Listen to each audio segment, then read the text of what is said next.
බටකැත්තට ගොවි සමීතිය. ඔය ඉස්සරහට නොකකුලුන්ට වැටේ. උට කියන්නේ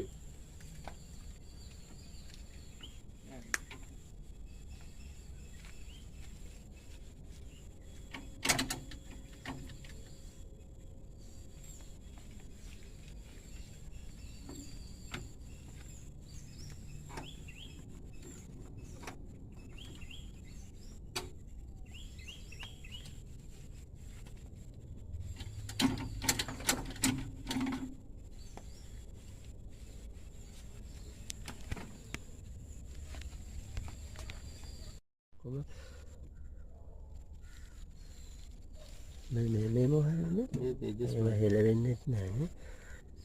සුද්ධ කරන්න යනවා මේ වයල ගානක් වෙලා. ගානක් කියන්නත් බෑ. මහන්සි වෙලා කාලේ. ඒකයි.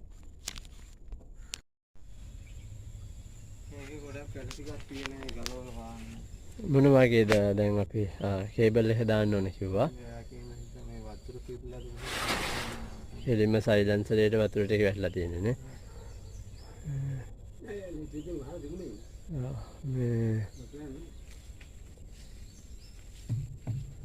එතකොට නිකන් දල වශයෙන් දැන් ඔක පටන් ගන්න අපි හරි පැහැදිලි තැනකට ගන්න ඕනේ. මෙතන තියලා හදන්නත් බෑනේ.